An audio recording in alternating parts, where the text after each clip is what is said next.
We don't realize how much negative thinking actually makes it harder to lose weight. That makes a massive difference. We have people who are 60 and 70 years old in our program who said that they feel better now than they have when they were in their 30s and 40s. Why are you fighting so hard to keep your limitations? Why are you fighting so hard to stay the same? Because you can literally never go back and you shouldn't want to. You're learning, you are becoming this person who understands and does the things and has these values and beliefs, and that part takes time. But man, when you reach it, we are pumped.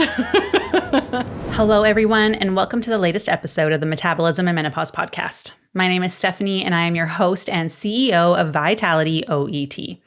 We are a women's nutrition, health, and fitness coaching company that focuses predominantly on women's hormones, particularly as they start going through perimenopause and onwards. We know that you start experiencing so many changes in this time of your life, whether it's the hot flashes, the night sweats, irritability, brain fog, or waking around the middle that seems to come out of absolutely nowhere despite you not changing anything. So you go back to those tried and true methods of cutting calories, cutting carbs, doing a bunch of cardio, yet it feels like nothing is working. You've put in all this effort and you are just moving backwards. But we know now that your body is inherently different now that you've gone through these hormonal changes.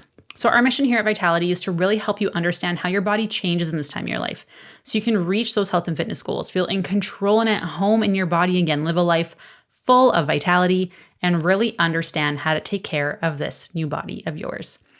So today was a very fun episode. I had Coach Beth on. We were completely unscripted. So take with it what you will. We both are tending to go off script anyways. So that was lots of fun. But we covered a ton of things in terms of mindset, expectations on what you can anticipate in fat loss, things that are causing the most scale fluctuations, progress in coaching, your fat loss journey, the mindset, the identity, so much stuff jam-packed into this. So there is definitely going to be some takeaways in it. We talked about our personal journeys as well. I hope that you enjoy this as much as we enjoyed it recording it, and make sure to subscribe and share with your friends. Okay, so Beth and I usually use a script because when we talk, crazy things can happen. We have crazy analogies about the biggest bananas ever and all kinds of things. So this could be great. This could be interesting. So we'll just see what happens. So Beth, here we go. Off script. We wanted to talk a little bit. We had a team meeting and we had a good conversation, which honestly we would have been recording. But we talked a lot about like the way that we talk to ourselves and how women are so crazy hard on themselves. And we are down to celebrate. Like the check-in comes in and we're like, oh yes, we have so many amazing things to talk about. So Beth, tell me a little bit about, because you have more clients than I do, obviously. But tell me a little bit about some of those experiences thus far and how you approach that situation. Because I think a lot of women are like, I'm sucking, I'm doing terrible. And we're just like, wait, what? No, this is great. Oh yeah, it happens all the time. That was when I first started coaching, that was one of the most surprising things to me. And I know we are ourselves worst critic, right? Like always, it's like, I can see what I'm doing wrong. Even if you think I'm doing great, like this is my reality. This is how I see it. However, in coaching, it is amazing to me because we have people come up with wins every single week when they check in with us. You have to have a win. You have to have done something that you're proud of, right? And talking to clients sometimes about what those wins are, not being able to find a win, can be so sad because something must have gone right. And even in our biweekly check-ins that we do with clients, I had one client and I quote say to me, we're steadily dropping fat, right? We're losing fat at a sustainable rate that I would expect, that I'm seeing no problems with how we're doing things. And she said, I am fat and I'm always going to be fat. This is just not going to work for me. And we are dropping 1 pound, half a pound to a pound per week of fat, right? We're not losing 30 pounds in 30 days. We're doing this in a very sustainable way. And I guarantee that we are changing your body composition along the way. So those times are just so shocking to me because you are crushing it. I'm ready to come into this meeting and be like, wow, fat loss is working. Like our fat loss phase is working. We're not even going to touch anything. We don't have to move anything because we're just going to let this run its course because it's working. And then you come in and you're ready to have that same or you're coming into the conversation thinking that we're going to talk about how bad you're doing. It's so shocking. I have a whole different perspective when I'm going into that kind of meeting. Well, and I think too, a part of it is we are so used to being torn apart by ourselves, by society. The comparisonitis that we have these days is insane. Like looking at everyone like, oh man, like you're comparing your day 1 to like their day 200. And you're like, oh, I should be there already. Like I'm never going to get there. And it is crazy how like we're just not used to someone telling us like, good job. You're doing great. I'm so proud of you. How can I help you? Like people almost don't want help sometimes, even though they're paying us to have help, because they aren't used to asking for help, which is insane. And so we have to pester people. We'll message you and be like, hey, how's it going? Do you need support? What's going on? Tell us.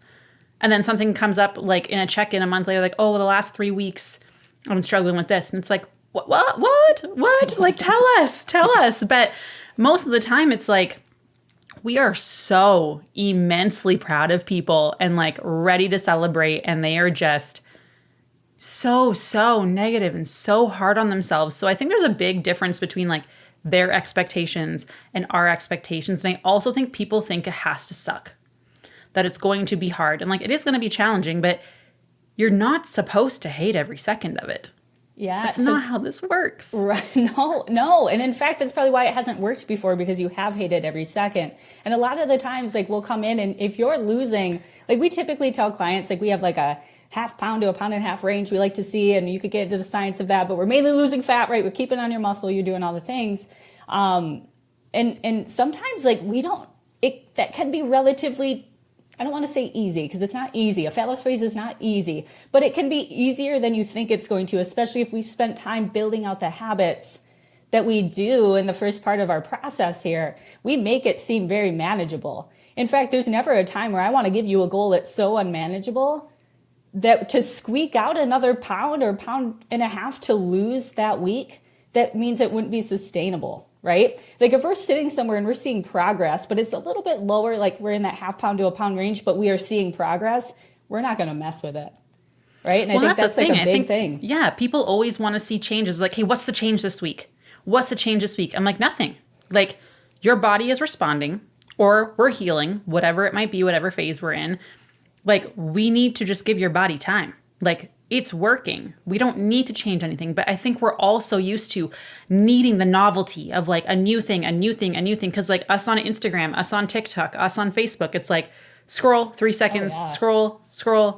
Like we are so used to not having to just watch, like if an ad comes up when we're watching like a video, like the times of commercials, we don't even have commercials anymore. You know what I mean? Like we're not used to having to wait. There's so many like ramps that we can just, exit off, right? We all want this like novelty, this variety, the dopamine hits, that when we're like, okay, so we are good. Now we just need to like allow some time for your body to respond. And people are like, no, I must have to cut gluten. I must have to cut dairy. Mm-hmm. I must have to cut carbs. I must have to do an extra workout. I must have to do some crazy something supplement. Like everyone thinks you have to add and change all these things when no, that's why our body is messed up. Yeah. A big part of the equation is time that we don't give enough credit to, right? It is truly time. Like we can pull all the levers. We can give it our best go. But if we don't give our body enough time to make changes, I literally just got off our 8-week coaching. I just got off an exit plan call with one of my ladies, and she was like, all right, so what's next? And I'm like, you sit here and you give it time, right? Because it's been working. Like the next thing is to just let the work do the work. Let the work you've already done do the work. Let what you've learned and what you're continuing to do, that's just now a habit, do the work, right? And then we can make changes when we need to. But I think that's such a huge part of the process that I think people come in here and it's like, all right, I get a coach. We're going to be changing things, like you said, every single week. And it's just going to make it a whole lot more stressful and probably not fit into your lifestyle quite as smoothly as I have it right now. Well, and it's like, I almost like using the analogy of like making investments. It's like, you don't put money in and then you're just like staring at it being like, be $1 million, be $1 million. Oh, it's not $1 million today? Okay, I'm going to invest it in something else. And then a week later, invested in something else. Like this is how you go broke and nothing improves, right? Yeah. Like you need to allow time. And there is no way to cheat this, which people get so frustrated to hear, but it's like you are where you are because of flip-flopping back and forth and doing all these crazy erratic things and sticking to it and then not sticking to it, changing your workouts, doing crazy whatever people are doing these days. Like it's wild, and we just need that consistency because we know that results is consistency times time. The less consistent you are, the more changes you make, the longer the time has to be. So like you're actually adding more time by like trying to add all the variety and all these things. 100%. And we get that in reviews sometimes. Like we do like our quarterly reviews and it's like, oh man, I've just been frustrated because we haven't changed anything to my plan in 4 weeks. And I'm like, yeah, we're not supposed to change things all the time. Like you'll learn how to crush this and then you stay here for a bit. That's good. Like that's where you're supposed to be. And people are just like, no, I did it for a week. What's next? Yeah. And even if you get like a little sciencey with it, like just talking about how our bodies change in general with cell turnover, like you literally have like metabolic processes and cells and mitochondria that are actually working in your body that do not flip a switch and just change, right? We actually have to give your body time for that cell turnover. We see that in blood work. We see that in hormones. We see that in everything. Why wouldn't fat loss be the exact same way? Exactly. Like if you're getting your A1C changed, like it takes a minimum 6 months to see changes. So like if you implemented something today, you wouldn't see the result of that in your blood work for like 6 months. Like it takes time, and like different cells have different turnover lengths and all this stuff. So obviously internally to get things functioning properly, it's not just, okay, I hit my maintenance, let's go. It's like, no, now we gotta work on some things. So let's talk a little bit about the like choices and autonomy and coaching a little bit here. I want to switch gears because a lot of people have their non-negotiables. I'm not willing to do this, I'm not willing to do that, which is fine because it has to be sustainable for you, right? So, but we also know a big part of this is like, okay, if you're not willing to do certain things, that's fine. But then you got to face the consequences of like not as great results, or it's going to take longer, or we can't get you into fat loss as soon as you want. So how do you have those conversations with clients? Or like, what are some of the non-negotiables that come up often for you with some of your clients as well? Sometimes this is a big one. Sometimes it is alcohol. So that can honestly be a big one. That does actually play a part in fat loss. Not to say you can't lose fat while you drink alcohol. It just makes it way, way, way harder, right? So even if we can get a good 6 weeks with zero alcohol, we can see some progress. And then you'll probably realize you feel better. Not saying you have to cut it out all the way, but you'll be like, wow, I do feel better. Maybe I'll do this every once in a while instead of every weekend. That's a big non-negotiable that I've had some clients that just do not budge. Not very many. Oftentimes when I'm like, should we try this? And then they give it a try, they love it. And then we're seeing much less. But some clients we've struggled to see progress because of that non-negotiable. Totally. Like alcohol is a big one because people do not realize that alcohol is a toxin. There's literally no benefit to it. It is not doing anything for your body. It puts so much pressure on your liver that causes more inflammation, that causes toxins to accumulate in your body. Your body's just trying to get rid of the alcohol. It doesn't care about breaking anything else down. In fact, it'll start storing other toxins in your fat cells, making them harder to break down, which is already hard during perimenopause and menopause.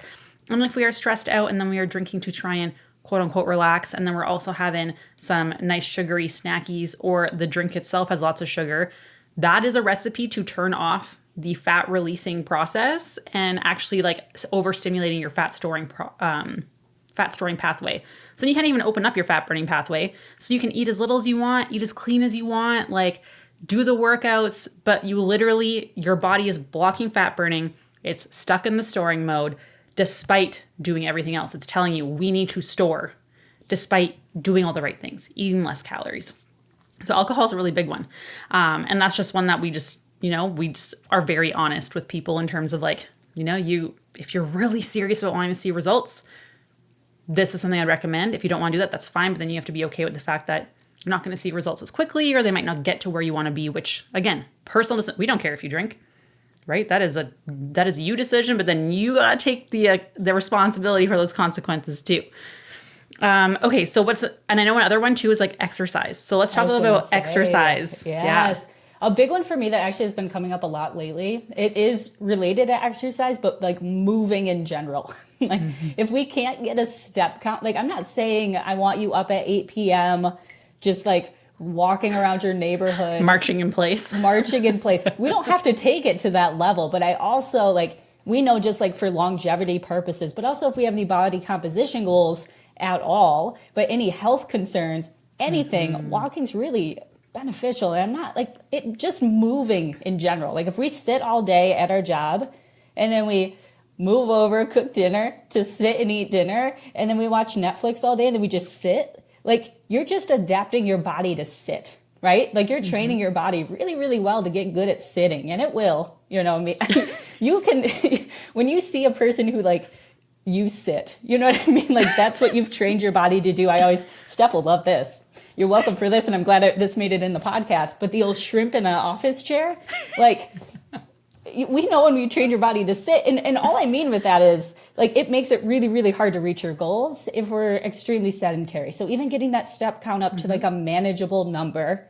we're never going to tell you to hit 20,000 steps, 12,000 steps. Like we don't need that, but we need a spot that we're actually getting some energy expenditure out of you moving during the day.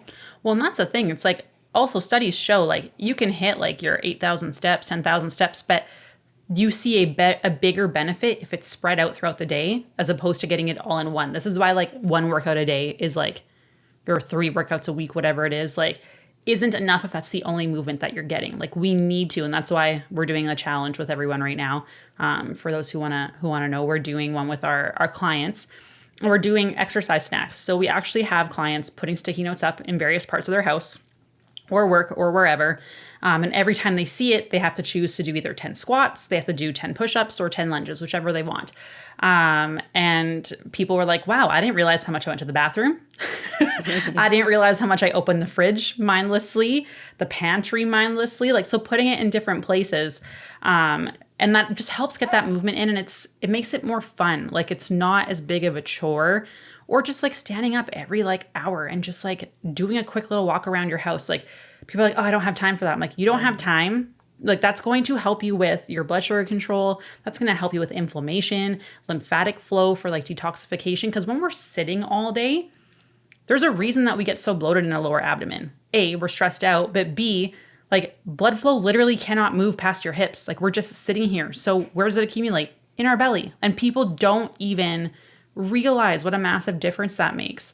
So getting just a little bit of movement throughout the day makes a huge, huge, huge change in your ability to like see progress, but also just to feel better.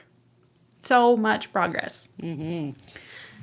Okay, so what about scale fluctuations? Because this is a question that comes up all the time, or people panic because, you know, we recommend people weigh daily, right? So that you can get a good average, because you could just happen to weigh yourself on days where you're heavier. And like you can fluctuate up to like 3 pounds in a week. Like it's not uncommon at all. So let's talk about that, because people like will hop on the scale like, oh my gosh, I'm heavier today. It must have been, you know, that slice of sourdough bread I had. This bagel I consumed. Yeah, exactly. It's not. B, scale fluctuations are a very important topic, because we can really derail ourselves if we're looking at daily scale fluctuations versus like weekly scale fluctuations. We always take an average. It's very important. There are things during your week that just cause fluctuations. Maybe you didn't sleep as well.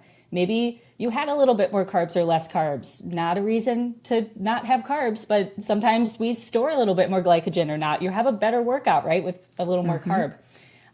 Maybe you had a harder workout. There's like, I could go off, we have had podcasts just on scale fluctuations, right? You can have a whole thing. So many reasons for them. The most important thing is they're completely normal, and everybody has them, unless you're a robot. And then I bet I could even find a robot with some scale fluctuations. Everybody has them. So it's just important to note. And the big thing we want to see there is your weekly average. That weekly average tells us if we're maintaining, typically within like a 2 to 3 pound average, depending on the person. Some people fluctuate a little bit more, some people a little bit less, but if we're within 2 to 3 pounds week over week over week, pretty safe to say you're maintaining your weight here, right? Mm-hmm. Now it's the same thing when we're moving down or moving up. If we want to build muscle or come down, if I'm saying week over week over week, we're averaging. That's where I get that half a pound to a pound and a half from those averages, and we're in a good place as well. Or on the way up, if we want to slowly build muscle, it's the same idea. But people will people will lose their mind over a daily scale fluctuation, right? You would like, we get so many messages like, hey, I'm up 3 pounds today. Like, should I start taking out dairy? I'm like, what? No, have your yogurt. Please have your yogurt and then have another, because no, you know what I mean? That's not the issue. Like, let's just see what it comes up over weeks.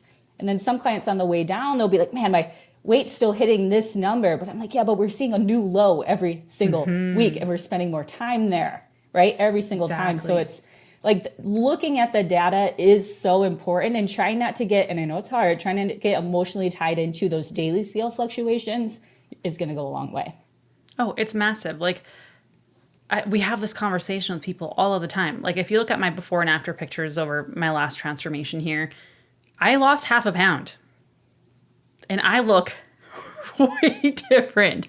So it definitely did not gain fat, definitely put on muscle, lost fat mass, am way more trim, way more toned. Like, but people are so focused on the scale so much, but also like what you said about looking for that new low, that's really huge. Like, you could be at like 144.8, you could be at 144.4, and then all of a sudden we see like a 143.2 and a 143.1 that week, and then it goes back up to that 144, right? But it's okay, like our body is adapting, like we are seeing changes, and it's monitoring that over time. Like when we look at this, like the scale tracker, like the beautiful graph it gives us, there is not a single person in the history of coaching, literally ever, and we have coached thousands and thousands of women at this point, like there is no one that's just been a straight line down.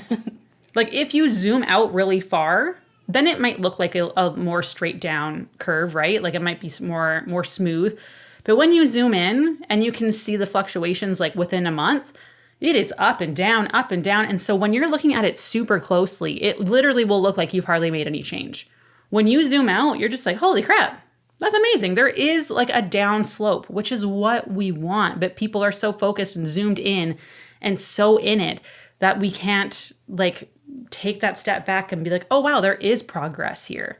Yeah. And this is, I think, another thing too, is like people are just so, they're not focused on the progress aspect of it. They're just like, I'm not there yet. I'm not there yet. I'm not there yet. So how do you have that conversation with people? Oh gosh, yeah, that's a hard one, because time is such a huge part of the equation, right? It's a big part of the equation. So I always like to say, like, I've definitely had clients that are like, why are we even doing this? You know what I mean? Like we and I'm like, I personally am enjoying this. You know what I mean?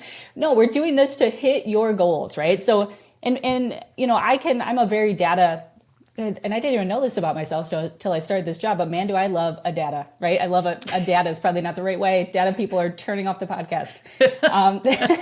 I've lost a whole subsection of people, but I do love our accountants are gone. Yes, the accountants are like, we actually have to leave. You're employing her. You know what I mean? There's a lot going on there. I'm good at nutrition, not at the words. Okay. But the reason is because when we open up these spreadsheets that we have our clients keep, is if we're having that conversation, like there's no progress. Why am I not hitting where I need to hit? I just scroll them back up and I show them all the data points, right? Like here's your high here. Here's your new low. Scroll down a little bit. Here's that high, not as high as it used to be. Here's a new low. We didn't get a new low, but we spent more time at that new low from the previous week here, bringing our average down, right? And I can show you data point for data point for data point that we truly are making progress. And if it's not fast enough, like we're not going to get a sustainable method any faster. Mm-hmm. Like I can press the gas here if you want me to, but I guarantee you're not going to like it. Mm-hmm. It's a big lifestyle change there that isn't sustainable, right? So we're just going to end up right back here anyways. And if we like, what's the alternative? We stop, then you just sit here. We kind of go back to where you were. Or do we just keep pedaling along here? We're just chugging along, doing our thing. You're doing awesome. This doesn't seem like a huge change for you. You know what I mean? Like we're looking for more, but what if we just stay here? And then in 6 months, you're at your goal, right? Like what's the alternative? Yeah. And like a lot of people are just expecting this massive, massive change in like what their life has to look like. And that's why it's different. That's why what we do is different, because it doesn't have to be this crazy wild thing. We change things slowly so you maintain it. You don't gain the weight back, but also we need to ensure that you can even get into those fat burning pathways, that we aren't still stuck in that storage pathway where your body's like, hey, I need to store despite you eating less and moving more. Like, we need to make sure those pathways are even open. So people don't realize like that takes time. Because if you think about how long you've been struggling with your weight for, how long have these pathways not been working in the way that you want them to? A long time. Is it going to change super quickly? Probably not, right? Like, there are some big factors that we need to address. And I think a lot of people don't realize how the small changes actually affect and result in those big changes. But it takes time, and we can't force the body to speed up. It does not work that way. That'd be like hopping on a treadmill right now and me just like putting it to max. My body, I would fall off that thing. Like, there is no way, right? Whereas like if you increase it slowly over time, then you can like keep up with the pace. And like, it seems simple. It seems easy. Is it challenging at times? Absolutely. But like you build that endurance and you can do it. This is the exact same way with our body. But like, and like the body is complicated. There is so much stuff going on inside that we need to monitor and be aware of and, you know, track all those data points for. But people are just like, nah, weight loss should be easy. I'm like, says who? Like, we need to make sure that your body can actually lose the weight first, access that fat burning pathway, then we can go into it. And again, that takes time. And guess what? When you're in perimenopause and menopause, it is unfortunately like the only route that's going to work. Mm-hmm. You don't have as much of a like if I went, you know what I mean? Like, you don't have as much of there's a word I'm looking for. Choices, options, repertoire, maybe. You don't have as much option to be able to lose, or what worked for you before is just not going to work anymore. Mm-hmm. And unfortunately, and fortunately, because you end up building a great lifestyle along the way, like, time is not lost here. Mm-hmm. But that's the best way to go about it. So we just have to buckle in and enjoy the ride. Well, and I think a big part of it too is like people don't realize how much they have to change as a person.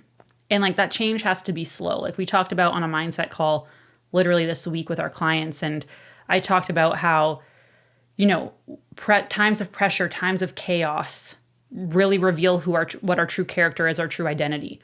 So when we hit these like roadblocks, or we hit these moments of struggle, or we hit these obstacles, it shows us who we really are. And so then we panic because we're like, oh man, I fell off the wagon again. Oh man, like, I can't believe I did this. That was not the choice that I wanted to make. That shows, like, that gives you an opportunity to be like, okay, I need to change who I am so that this isn't the default action, because our actions are 100% based on who we are, our beliefs, our values, like our true identity. Like, the way I respond to someone now who like offends me is so different than how I responded even 2 years ago. Like 2 years ago, someone were to offend me or say something bad about me, ruins my day. I'm super emotional, like feel unworthy, like, you know, want to go like eat a tub of ice cream, you know, like I want to, like, I like believe them. Right now, someone says something mean to me on the internet or says I'm stupid for telling women to eat carbs and to not fast. I'm like, okay, like, I don't think you're a nutrition coach, but that's fine. But like, I am confident in my abilities, my knowledge, my expertise, the experience that I've had. We've helped thousands and thousands of women, have conversations with them, have transformed their lives completely. I'm very confident in who I am, that now someone like tries to put me down, I'm like, like, I'm really okay with that. And so, but like that reaction took time to change. And it wasn't because I'm actively like thinking about how to respond in the moment, because in a time of panic or emotion, you don't think. It's trigger reaction. The processing gets cut out. That's how our brain works. So it took like identity and practice and, you know, believing and education and all these things to transform myself so that when a tough time comes, the way I react is actually the way that I want to react.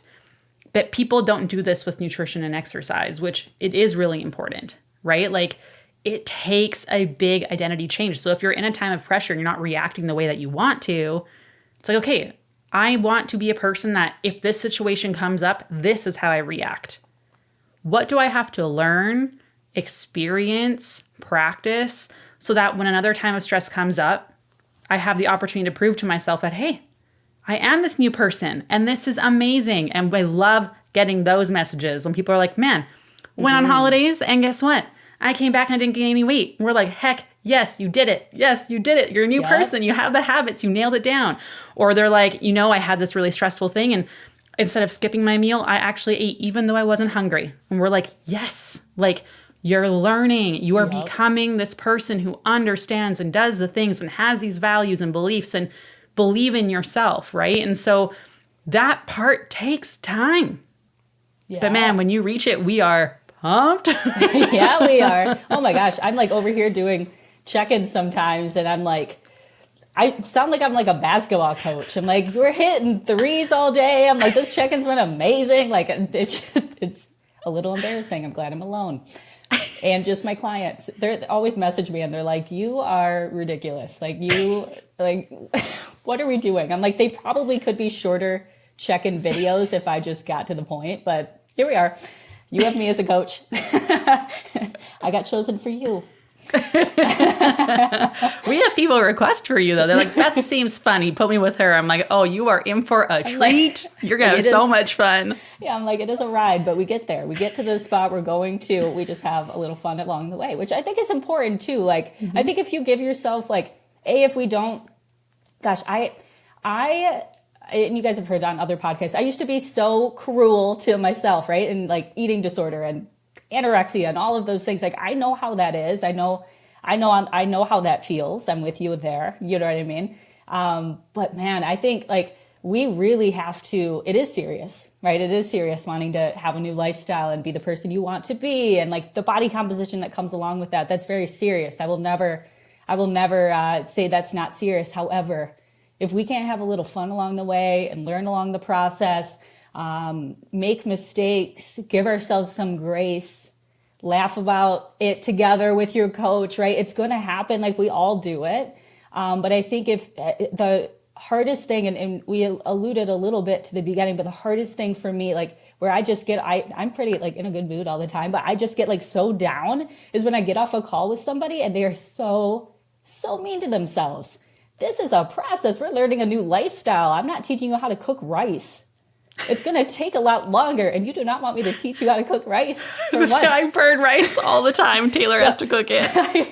I know it's bad. Katie was gone for a night, and so I'm like, I'm going to make myself some rice. And now it's just all crusty and stuff, and I'm like, I have to eat my own crusty rice. It's just something I did to myself. Can't throw it away. But it's hard. This is not an easy thing to learn. And if it was easy, everybody would be doing it. But look at everybody. Not many people know how to do this, right? And we haven't been led in a good direction by media and by all of the things that are teaching us nutrition and lifestyle habits, right? We just are not being led in a good way, not being taught in a good way. So until we learn the right way, and some of you have been doing this for 30, 40 years, right? And it's a new skill. It's like learning a new language. And we are Duolingo. But basically, it's just what I'm trying to say. It takes a long, long time, and we need to give ourselves grace along the way. And you'll learn, you'll get there. If we can appreciate that we'll make a mistake, probably make one mistake every single week. It happens. Sometimes two if we're really going for it. And then we learn how to fix it the next time. And then the next time you don't make that same mistake, but maybe we found a new mistake or we found new something that we're like, yeah, probably won't do that again. That didn't work out the way I wanted it to. But we keep learning, right? We just keep learning along the way. And if you can not take it so personally when something happens to you, or we've, like Steph said, it's been thousands of clients. We've probably seen what you've done before thousands of times, right? So just kind of learning how to go with the flow, give yourself some grace, pick yourself back up. And then you have support of a coach if you do coaching as well. And sometimes a coach that is kind of funny. Yeah, Beth is funny. Beth is funny. No, but the negativity part is a really big thing, and it is hard. It's hard to change your mindset. It's hard to change your outlook. But a lot of people let their past define them. And it's all you know about your past is that, you learned from it. You learn that thing wasn't right for you. That person wasn't right for you. That career wasn't right for you. We get so hung up on that and let that define us. And it doesn't. You get to choose what your past means.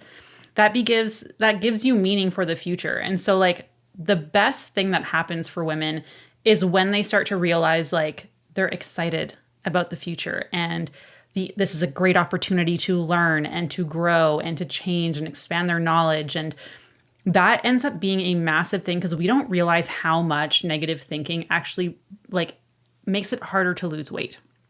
Because when we're negative thinking, studies show this, cortisol spikes up so high. And so just by reducing the amount of negative thinking that you are experiencing, like that makes a massive difference. And like, it's so easy to find the negative stuff, the things that stress us out, and we don't even realize it. Like, think about our grandparents. And I talk about this with people all the time. Like, think about our grandparents. They went to work. Maybe they were stressed at work. They come home. No one can get a hold of them unless they're in the house and their phone is literally corded to the wall. Right? Like you can't get a hold of them. Like, people would go and leave the house. You literally cannot access them at all. They're just out willy-nilly at the grocery store, actually like interacting with people. They're not getting email notifications and like scrolling like crazy and getting all this negative feedback all of the time, right? And so we don't realize how much that aspect actually makes it harder to lose weight, because then it's like, okay, I'm just gonna check my email quick. I do this with Taylor all the time. I'm just gonna check my email quick. He's like, Steph, are you coming to eat? It's been like 25 minutes. I'm like, what? Like, how did it go by so fast? And then I go to sit down and I'm stressed out, and then I eat, and then I have a tummy ache because I'm bloated because I was too stressed out, and now I don't have blood flow to help support my digestive system. Like, we don't realize what a huge impact that makes, and we get so caught up. And this is where like doing an audit of, who are you following? Does it make you feel better? Does it make you feel worse? Or who do you talk to? Who is in your environment? Who do you talk to on a regular basis? Do you leave those conversations feeling great, or do you leave those conversations feeling absolutely depleted? Like, there's so much more to being able to lose weight. That's, yes, nutrition, obviously super, super, super important. But people don't realize how these other things really impact their ability to make progress, specifically on like their beliefs in themselves too. Like, if you're around people who tell you suck all the time, of course you're going to think you suck. Right? Yeah. If you're around people who are like, oh my gosh, I'm so grateful. Thank you for your time. Like, you leave and you're like, oh, this was so cup filling. Like, I always say that to people, like after we have coffee and stuff, like if it was great, I'm like, oh, that was so cup filling. Like, usually like I'm becoming more and more introverted. This didn't feel exhausting. Like, thank you. Like, that makes a difference. Like, such a difference. Oh yeah. And it's crazy too, because you guys know about placebo pills. You think it's going to work, so it works. It's the same way with nutrition and dieting and exercise. It's the same way. If we do not think this is going to work, no matter what we do on our end, it's not going to work. We have seen this time and time again, that if we are so hard on ourselves that we're just like, just another diet, just another program that's not going to work for me, we're never going to see changes. Well, and you will find always what you're looking for. Like, that's like the red car analogy. You go, you're going to buy a red car. Now, all of a sudden, everywhere you're driving, you're like, red car, red car, red car, red car. You see them everywhere. So if you're looking for all the reasons it's not going to work, or why you suck, or why your relationship is failing, or why your job is terrible, or why your boss sucks, or why your kids are pissing you off, or whatever it might be, your brain is going to just show you a highlight reel and like point it out every single time. That is not a good time. That is not a good life. If you are like, I'm so excited for opportunities, I am so grateful, I like can't wait, like this is working, I'm feeling better, your body's like, oh yeah, you did sleep better last night. Oh yeah, we do have more energy. Man, you crushed it in that workout. Like, your body, like your brain will just start showing you those things. So what are you looking for? Like, do you really want to be miserable? Do you really want to struggle? I'm not saying that like life isn't hard and you don't have struggle. Trust me, I know. But like, you do have to at some point make a decision of, what do I want? How do I start practicing being that person? Because I'm telling you, the person that's like 30 pounds later is probably talking to themselves in a lot nicer way. They're having better relationships. They are spending time on themselves, spending time with their family, doing things they enjoy, prioritizing their sleep. They're getting a good night's sleep. You know what's really hard to do a good night's sleep is when you're only in bed for 5 hours. Very hard, right? So it's like, how can you start being that person? Like, embody that early. And this is where, when that pressure starts being applied, you start reacting the way that you actually want. Because it sucks to look back and be like, crap, that was an overreaction, or shoot, I shouldn't have made that decision. Or you look back a year and you're like, why did I date that person? Man. And it's like, because you're not the same person then as you are now. You have more information, more experience, like so many things that are going to impact that and the decisions that you like make on default. And part of that too is, how do you talk to yourself? Like, this is like such a massive thing.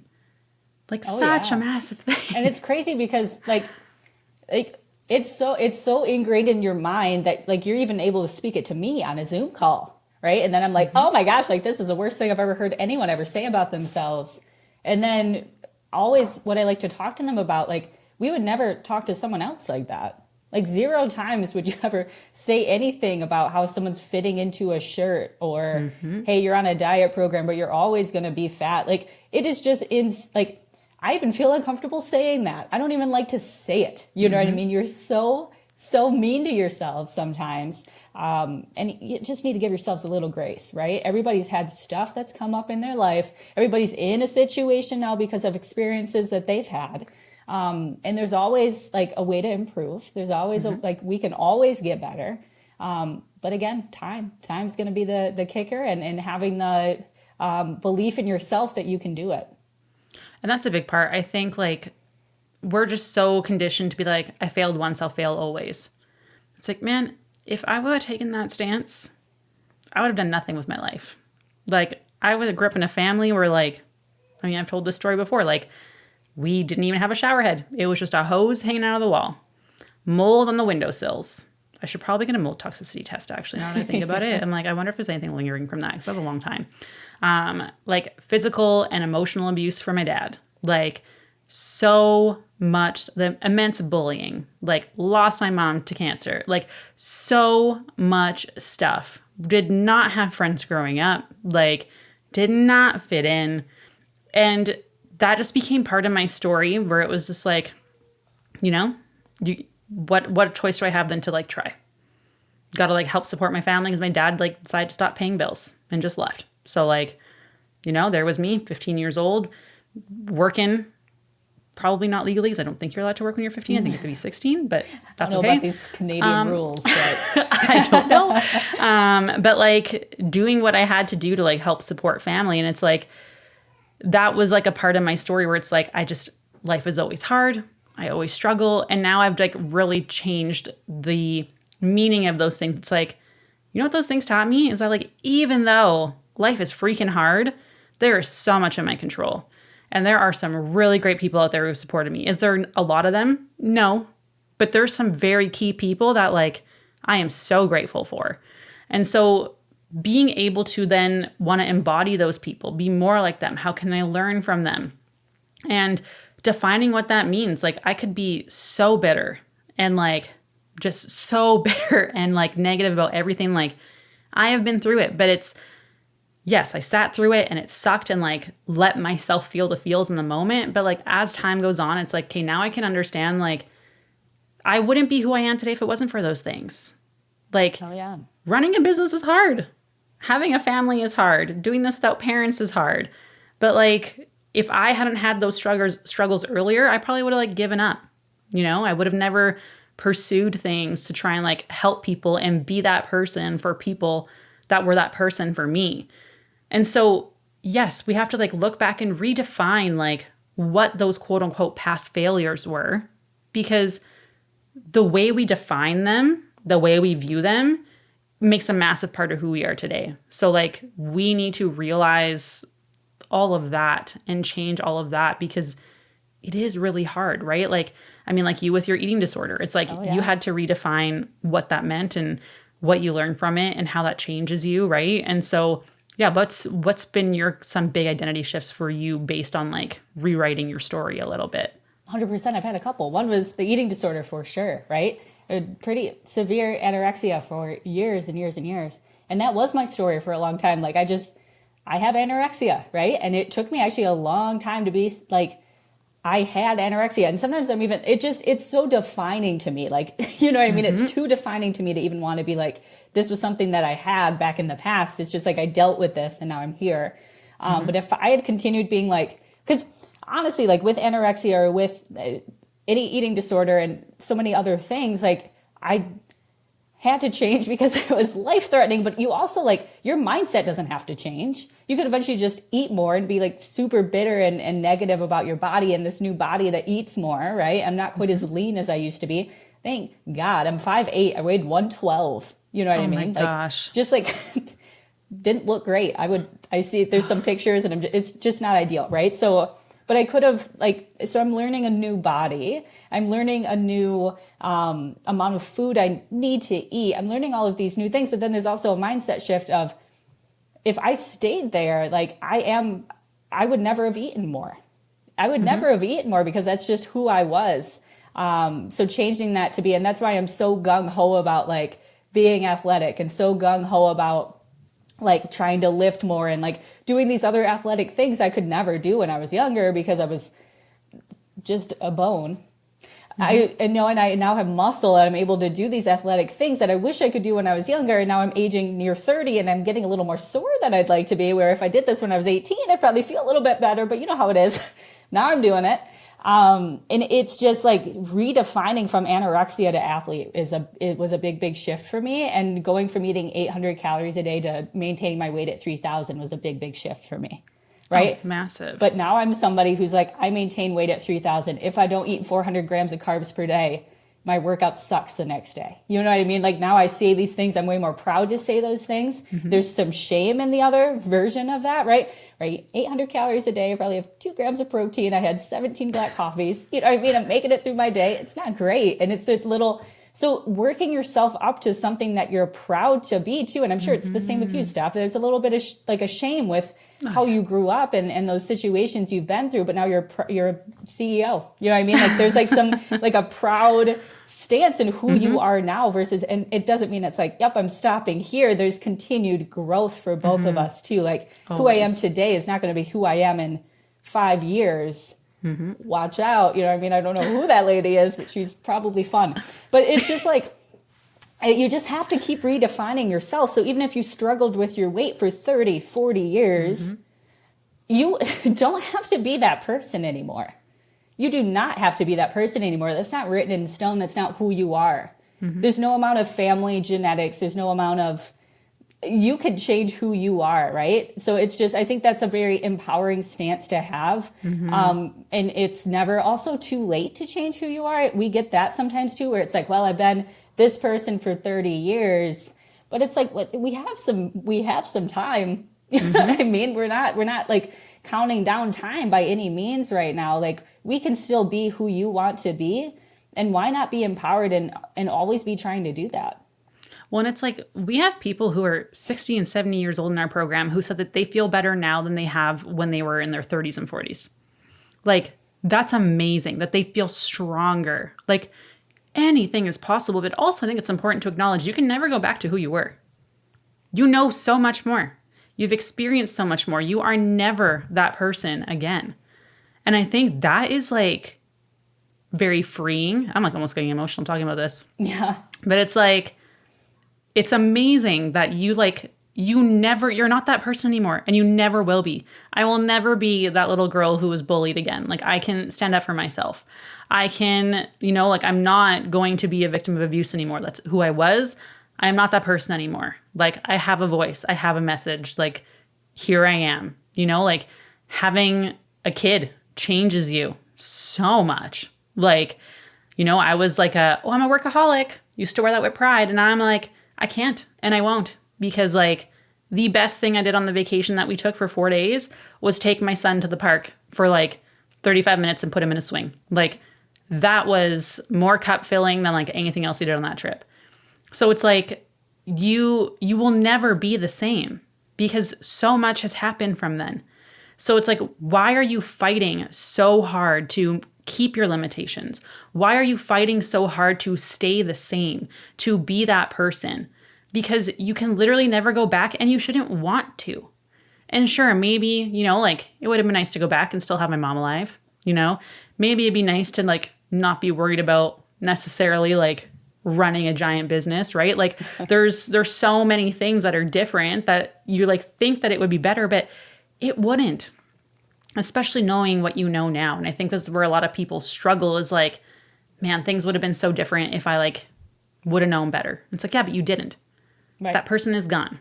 Like the only thing that you can do is like make the decision today to be different, to be better. You are stronger. Like there's so much, and that's so empowering and so like I'm having like a bit of an epiphany. Like you will never go back to that person ever again. And there's some grief that you have to like go through because that can be sad, right? Not going back to that person anymore.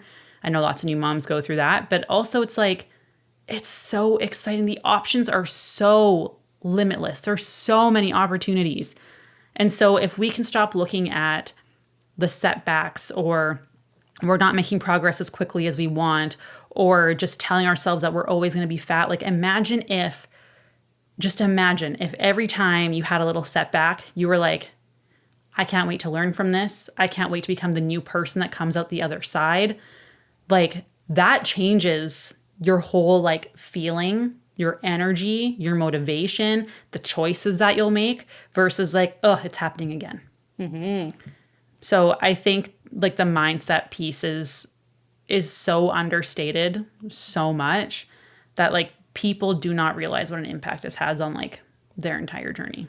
Oh yeah. Yeah. You can't live in the past and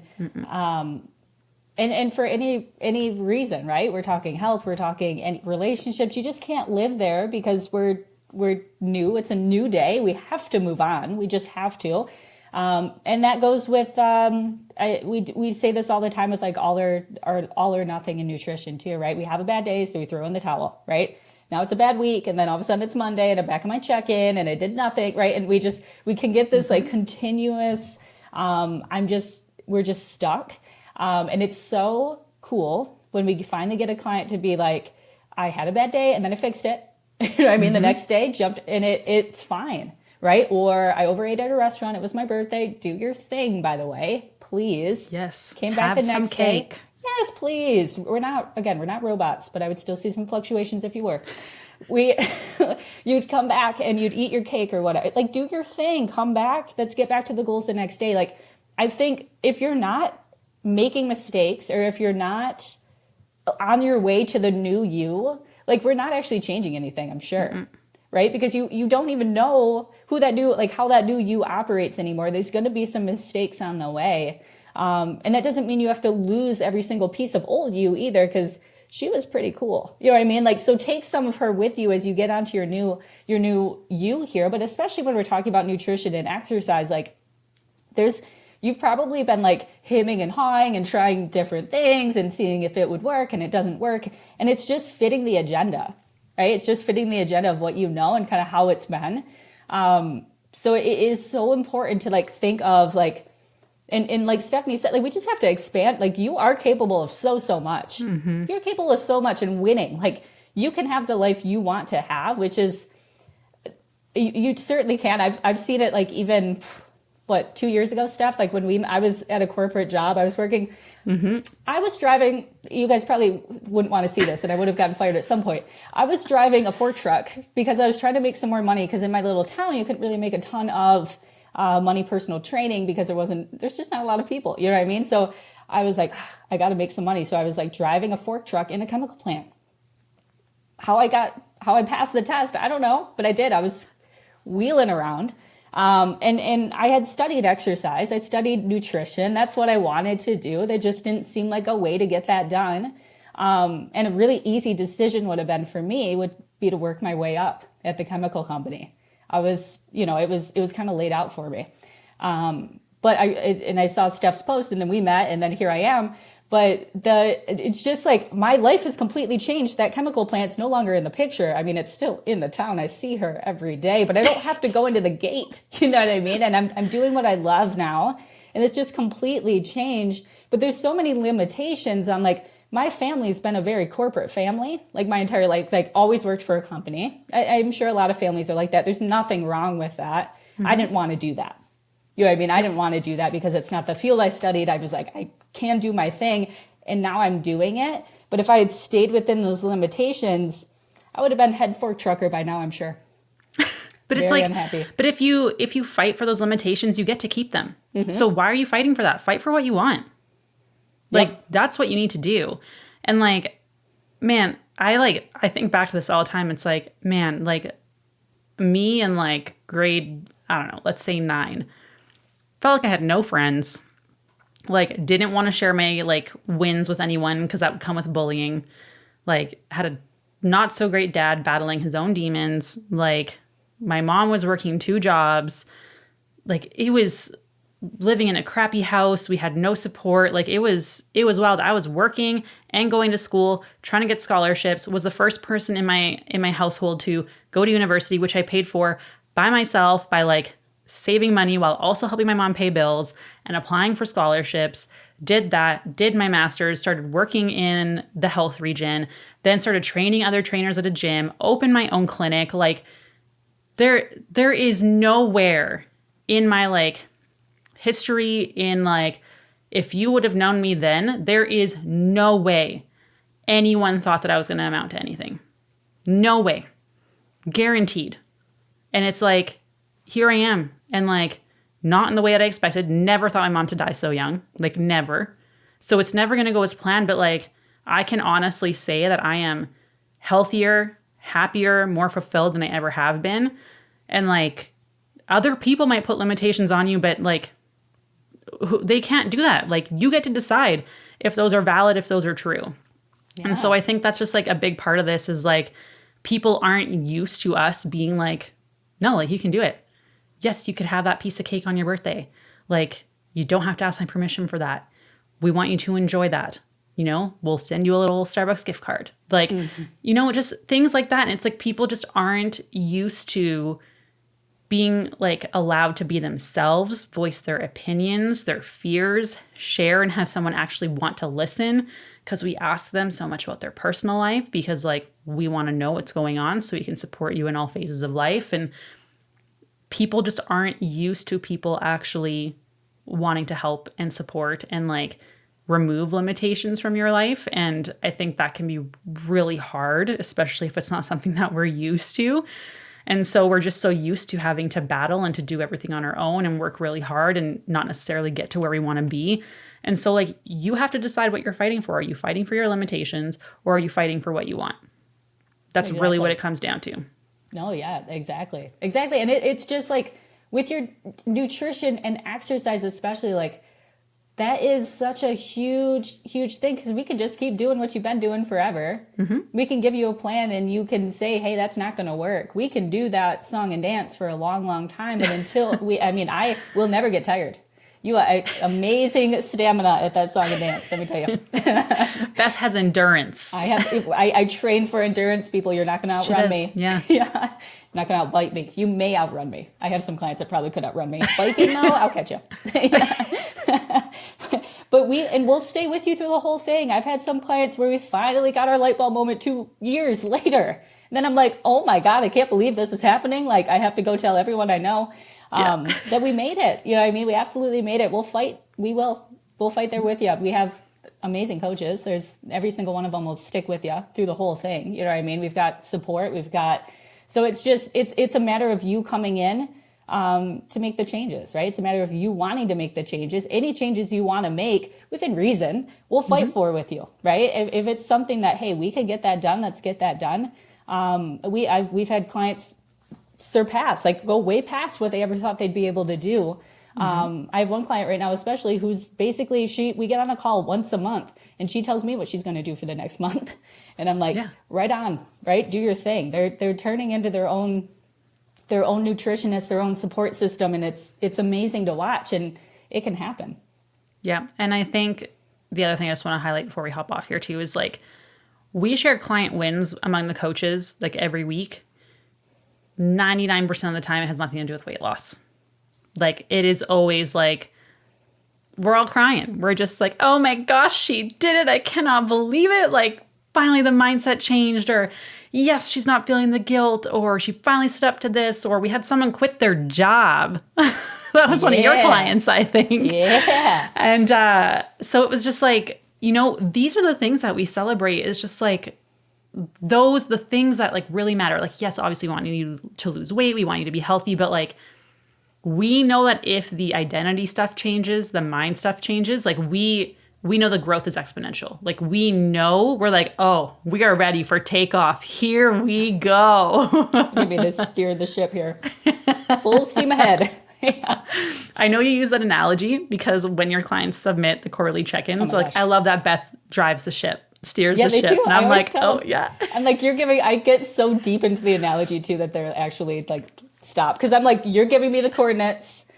I'm just turning us. And it makes sense too, because I can like leave the steering wheel here. I don't have to have my hands on the wheel the whole time. Something comes up, we pivot. You know what I mean? Yeah. Like, it's great, but I'm glad they're really sticking in because I've really been working hard. Been wearing a captain's hat to every single check-in just so they know who the captain is. I love that. Okay, this was awesome. We covered so much, but like we really want to talk about the mindset, the self-love stuff, the things that we see improve with clients the most. And like I said, we had just had such great conversations on our group or like our coaches calls. When we're talking about clients and their progress and things that we need to move on and advice for each other and stuff like that. And this topic came up and we were just like, we need to talk about it. So I'm so glad you were able to hop on, Beth. Yeah. And everyone, I hope you enjoyed this completely unscripted podcast. This is the first time we have ever done this ever. And Beth, you know what? I don't even think we did that bad. I was going to say, we really did well for being unscripted. It really could have gone a number of ways. Yeah, I'm like, I'm really proud. The coaches will be proud. I'm going to make everyone listen to this and be like, you guys. Speaking of growth. We crushed it. Look at us. Unscripted, yes, just growth. Can talk for an hour. New identity. We can talk off script, we you guys. We don't need a script. In fact, it's worse if we have a script. Get at us. Because we panic. We panic and I do not read those words right. You know what I mean? I'm like... Okay, I hope you guys all enjoyed it. We're just going to end it here. Okay, love you. Bye.